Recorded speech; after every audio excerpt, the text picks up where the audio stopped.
wale ambao wanabayuka wanaitwa Makenya, hawa walikwisha potea akili, napotea akili.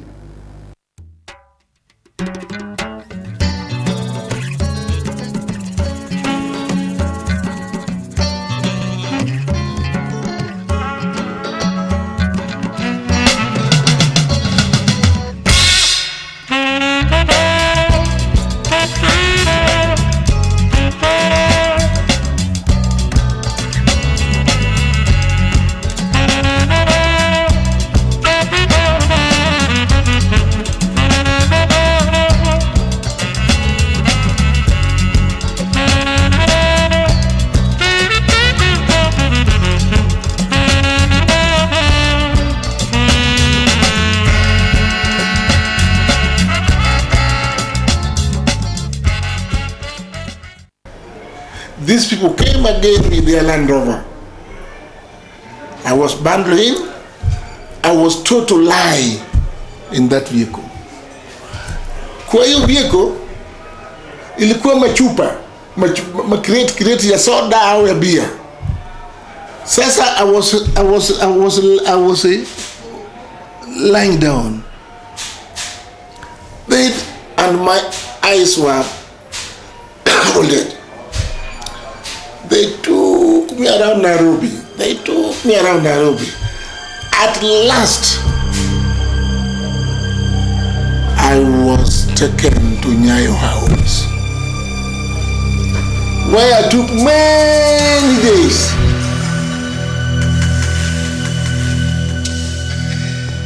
Those silent faces that meet you at the police stations and those lying smiles. They lie to you. They tell you, come home, come. Visiting hours are from 5 o'clock to 6 o'clock. Bring food. You go, you cook, you pack clothes, you bring, and there is nobody. They had some curtains on the windows. These were white curtains. And from there, where I was sitting, with the panel in front of me, I could see below because one of the curtains had sagged, and I saw a Kenya bus negotiating the GP roundabout. I don't know, yes, this must be in the house. That's when it all came to me, I'm in the house. Akili yao ni kufanya pressure up wakati unachoka, sababu utachoka. Wakati unachoka hapo ndipo wanakupata. Kwa ni vita, na ni vita kali ya kupiga mtu ambaye apigani na wewe. What I saw at my house, I'm not going to be just caught like a hen. It is going to be slaughtered for business. Just the way I told you earlier that if somebody comes with a bullet cocked already, I'll just sit like this. But torture, I will not wait. Only the speed will matter.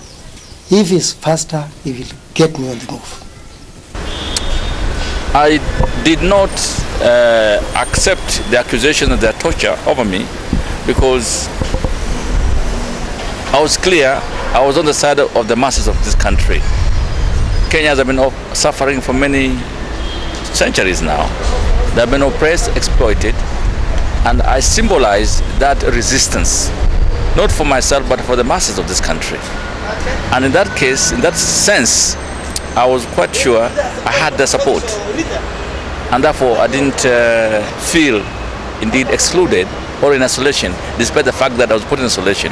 I knew Kenyan people eventually would come and admire if I survived, my efforts, and that's how I was able to survive.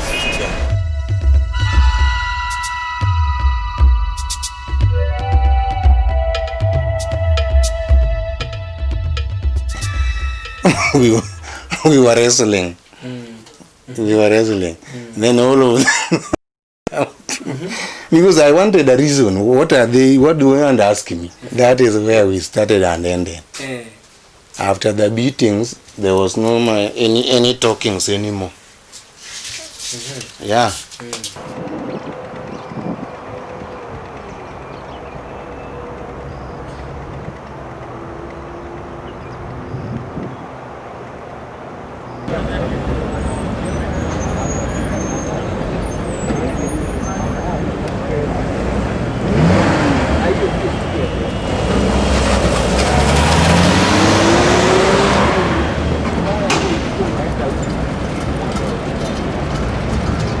are at the basement of Nyayo House, just before we enter the dungeons themselves.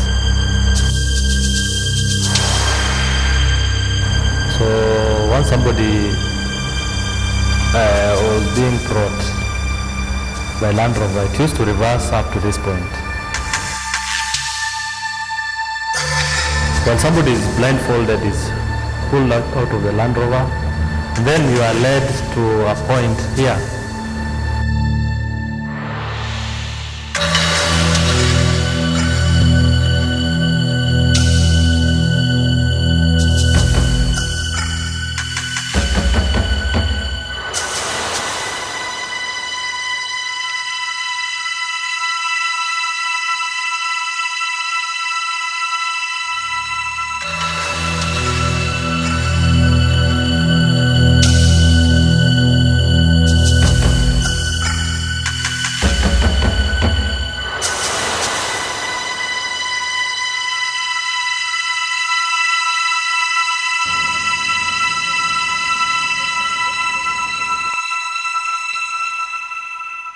We reach to a certain place where the Land Rover, I see like something going in the hole, and I feel some where the drainage is passing, they have put some of the iron bars. You hear tung, and we don't know where.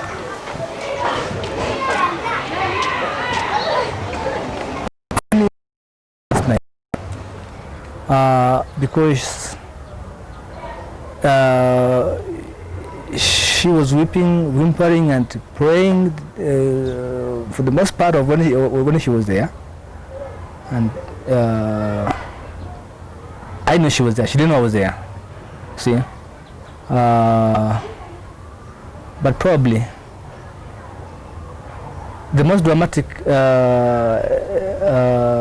confrontation and my worst experience was when they took me up to the interrogation rooms, and she was in that room. See now, and they told me, "Look, this is your wife." Yes. She has said this and that and that and that, and we want to release her. You must tell us everything we want to know. Because they were still asking me about him, and he was still there. I told them, why can't you talk to him? Let him tell you what you want to get from me. The information you want to get from me, he can say it himself, because I didn't know what they were following up. She was there honestly crying and pleading with me. I told them what they want, and we go home. One of the officers threw the passport towards me. Then I dodged to end and hit the wall. Then they said, take her back again. She's not telling us the truth. There is no information she's giving us. No? As I was taken back to that same room, that cubicle, I was told to undress and give the clothes to that lady who was there. She told me, you are not telling the truth. In fact, what she has said here are issues we have never discussed before. Because every time I think about it, I want to ask her about it, I would get very bad feelings. It's so traumatic. The hopelessness when you and your wife are subjected to a lot of harassment, a lot of torture. You are stripped to nothing, I mean, look, you don't feel like going back to that house. It was terrible, because even a piece of toilet like this, you could find it was like a mattress. Just to put it somewhere here, and you lean your shoulder at that wall, because the place was very cold.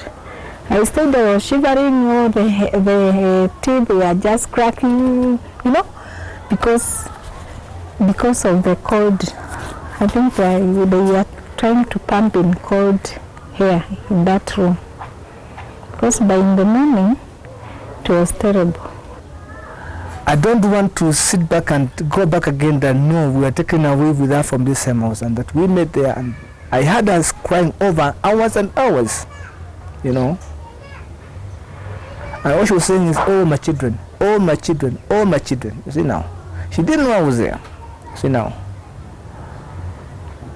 I used to get those midnight 1 o'clock beatings, but you know, you keep quiet because you don't want your wife to hear you yell, and then she's whimpering in the next cell.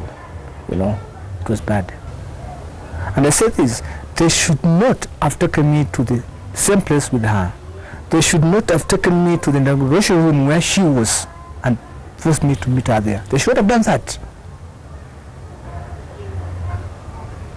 You can imagine now. That was the setting. You can imagine the next 26 days, you know, because they would always remind me that kind of setup. You know, you were here and she was here.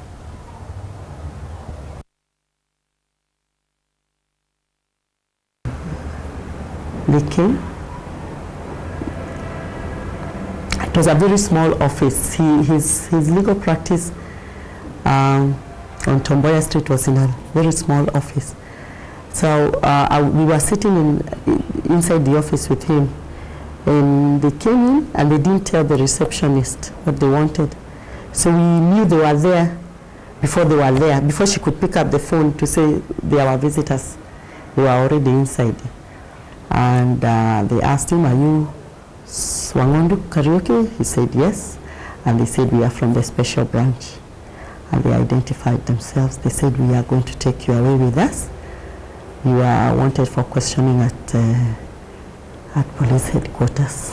My case was a special one. Hakuna mtu alijua nimeshikwa. Hata sasa angenifuata. Unajua, imagine nimeshikiwa Busia, Maraba, Busia, Nairobi. Familia iko nyumbani na watu wetu. Kinango hapa juu, it's about 25 kilometers from here. Ni hapa juu ya mlima tu.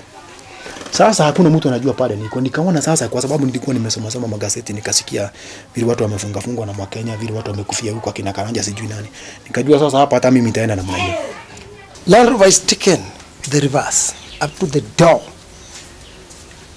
Since every place is dark, you are thrown into the sand. You can't know how many days you have finished from this earth, and what is the date, what is the month, what is the year.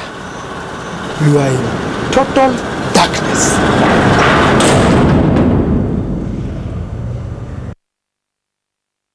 You are taken from here, you are blindfolded, and then you go, they direct you to the lift. You go by lift, now you're blindfolded. You go up to some floor, I think it's the topmost floor, whereby you move from one wing. And since you've been here for a long time, you've been in darkness and cold. You feel that unachomeka na jua huko juu. So you pass a place whereby there's sunshine, then you go, you walk some stairs, and then they take, just wamepelekwa na watu wawili. So you're taken and then you're made to sit on a chair. So the blindfold is removed. Then when it's removed, you look at people, and then there's a panel of more than 10 people and a lady.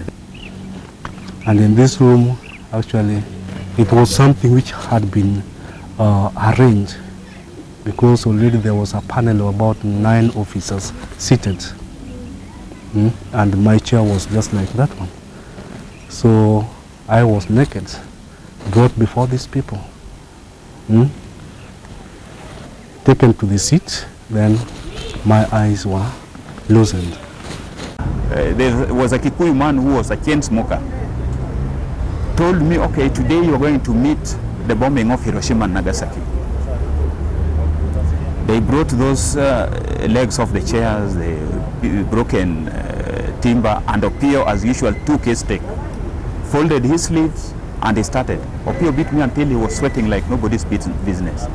That's the time when they were seeing one of my toenails which was removed during the days when I was playing football. They asked me, what happened to this one? You have been a man who has been violent by nature. I said, that is up to you. I don't know. You are telling me. They started hitting that thing until that nail came out. And from my body, whenever I moved on the floor,